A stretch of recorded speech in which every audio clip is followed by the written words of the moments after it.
สุขสุขกันนี่มาแบกเด็กละแบกมาแบกงูละคนละใส่กากโคตรกากกระโดดยิงละคนละไว้จังหวะนี้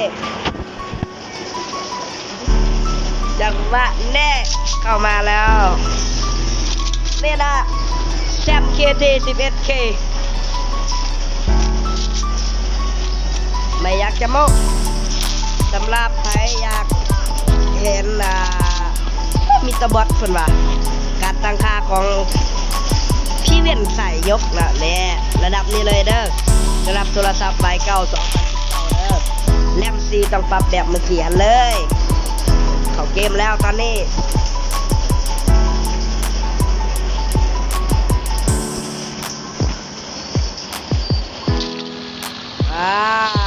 ลงใส่แจม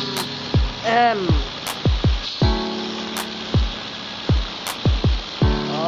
กูมาร์กเองลงพีกเลยคนโดดกระโดดยิง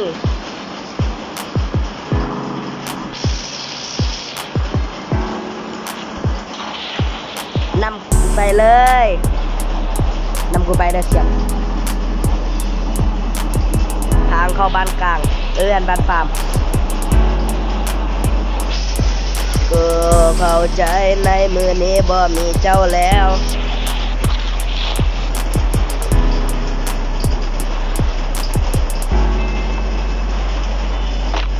ไอ้เชือกตกอยู่หลังคา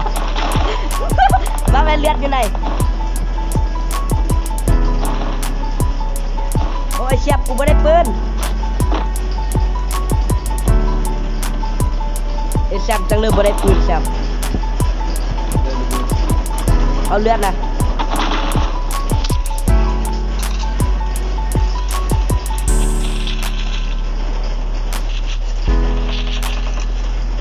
กูชิมเลือดได้บ่เอาไปเป็นยิงคนมึงได้ละปืนไกลกว่าตีเอาเสียบให้บักฮามึงกูชิมไม่ยานปืนไอ้กูจะแตก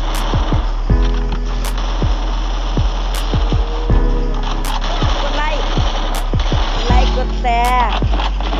ไก่กากออกตาเลยไก่กากออกตาเลยกดกากเลย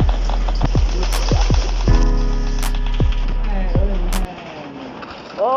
ยแบกบ่ได้แล้วมันกากมันตายไปก่อนหมูเอาจังไหนดีแลนไปเฮ็ดหยังโอ้ยน่าเพิ่นว่ายิงกระบอกเถือกเอ้ยบ่อัดคลิปอยู่กูบ่เฮ็ดตายง่ายๆดอกกูบ่ได้กากปานนั้นจึ๊บกูยิงบอทเพิ่นว่า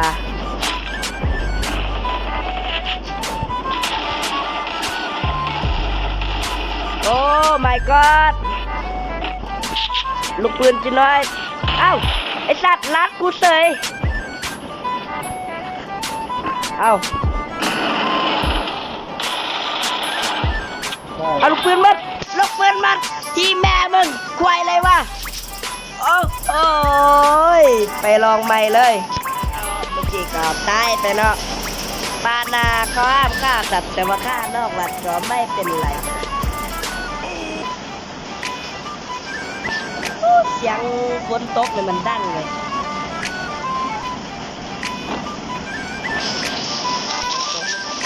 เจ็บคอ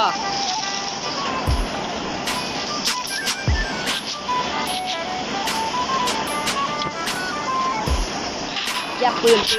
ในนี่มีปืนเลยปืนลูกปืนไปเนี่ยเลย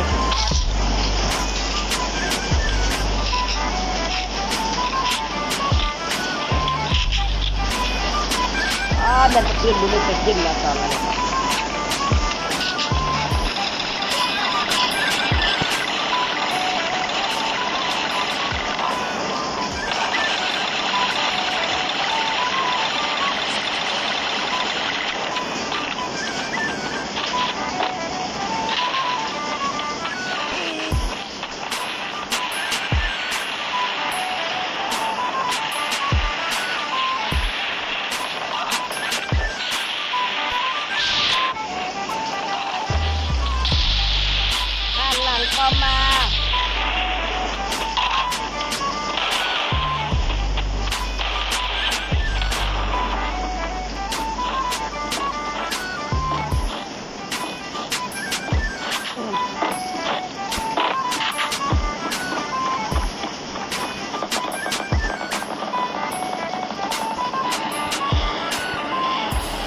ยับบ้านกลางมีคนโฮส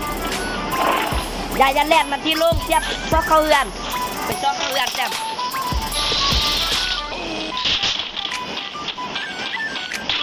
บ้านกลางมีคนโฮสเล่น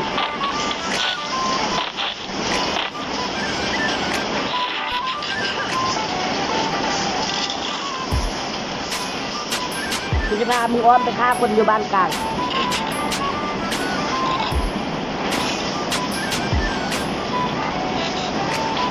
นำกูไปเด้อ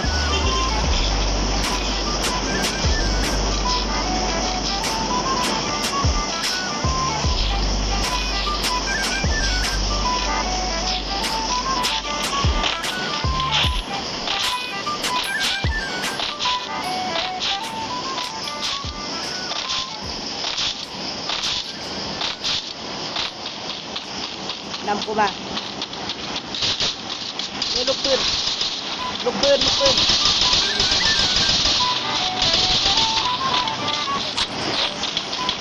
มาถึงเร็ว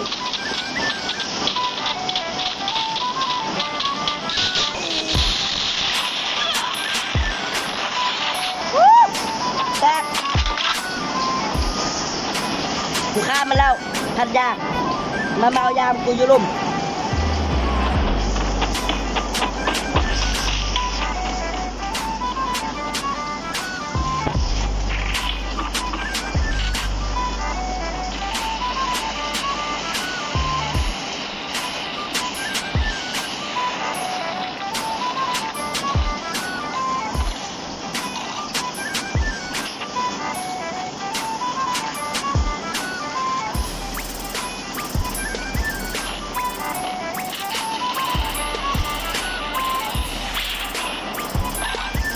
ระวังบ้านกลางมีคน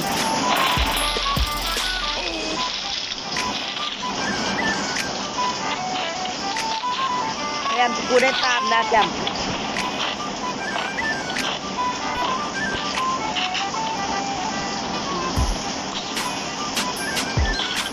เอา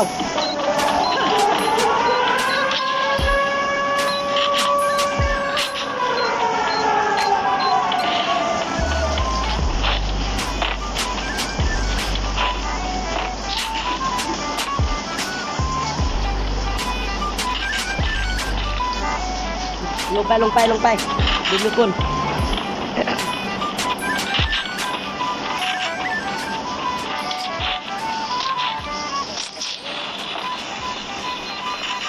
ให้ยิงว่ะเฮ้ยแล่นไปวงดุดก็วงสีเขียวอะไรไอ้คนม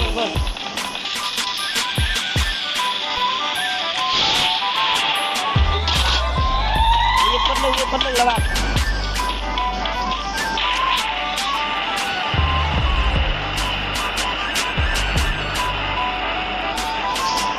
เฮ้ยล่างเขาก็มีทั้งล่างเขาก็มี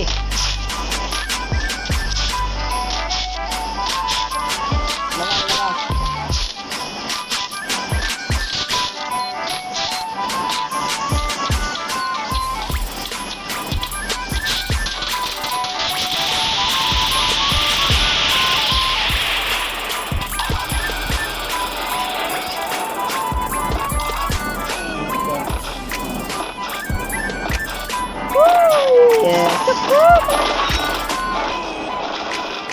แม่เลือนนะแบ่งปันกันกระเป๋าซองละ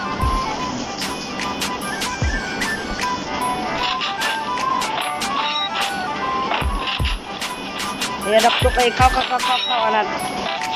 เขาชิ้นเรื่องกันเป็นเห็นคนบ่มีคนแถวเลยเอาไปยึดกันแล้วเป็นลูกตามจุก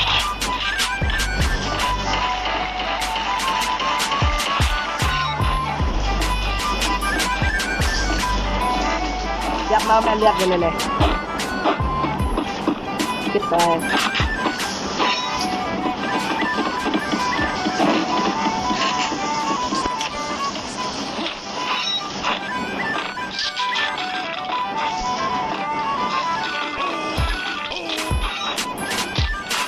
สนใจแอดมา1 ได้เด้อ ทางลุมคลิปนี่ล่ะมีปุ่มแชร์มันน่ะมาเลยอ่านทุกคอมเมนต์เสียบเลือดเสียบรับขาตั้งกับจับ3ว่าไปมันกระบูเลือด2กองเก็บเอาแม่เลือดน่ะเก็บเอาเลือดน่ะเอาลูกปืนทิ่มเอาเลือดตามล่าเจ๊ก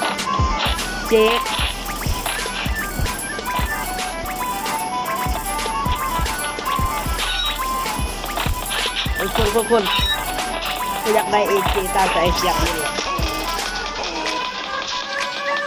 โอ้คนมีการเฮ้ยระวังโนบาในบูแมนบอสเลยเก็บคอเล็กย่างกีฬาแตกเลียนทางแบบนี้แตกโอ้ตั้งไอ้บอลทันจังหวะนี้เป็นมูลมาก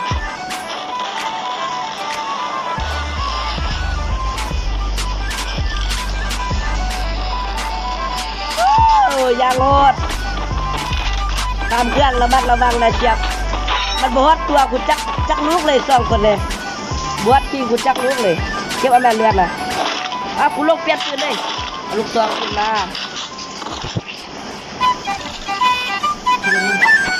ที่นั่นเลยมีคนอ้าวจำเก็บไป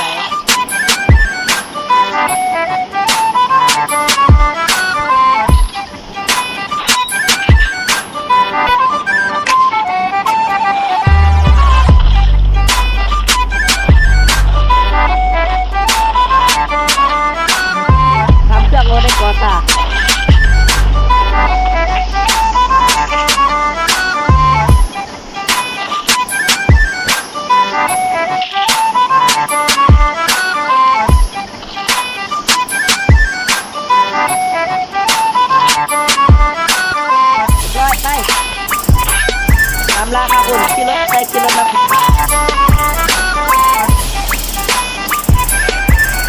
ดูรถสิครับมึงครับมึงบุไรวางใจเอ้ยเอ้าเวลาบักกินหนึ่งกันเลือกค่าจองคนมีเที่ยงเลยบักกินหนึ่ง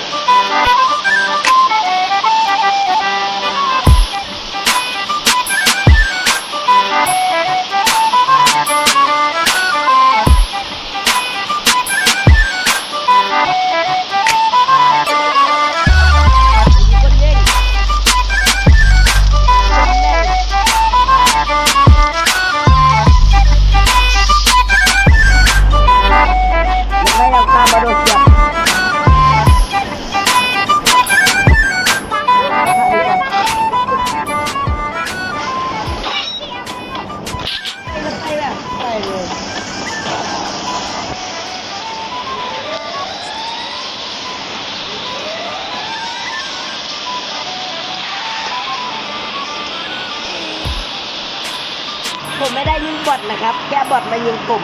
กีดก็ได้ยิงบอทเด้อทุกคน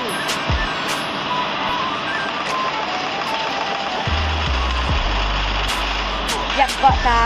เอาแบบเกาะ3เก็บเอาแบบเกาะนะเรือ2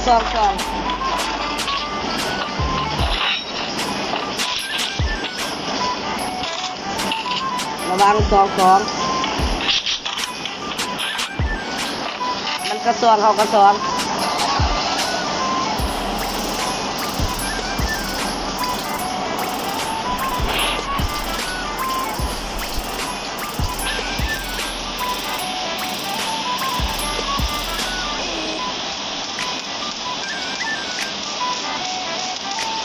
เหลือแต่บอท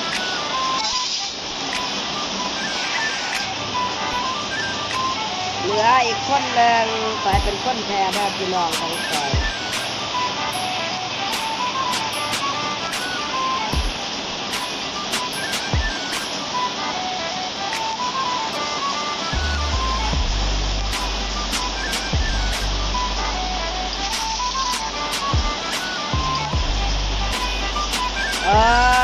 คนแพ้อยู่ไสเมิด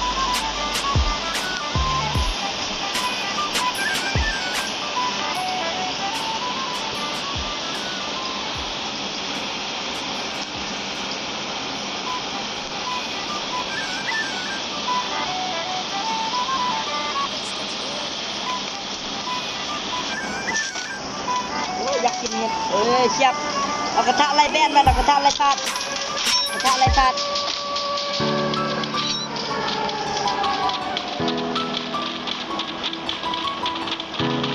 คนแซ่บมากเต็มเลย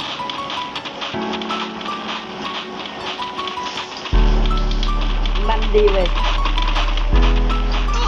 เข้าวันนึงแล้วเข้าวันจะนึงแล้วมันแซ่บที่ป้าเข้าวัน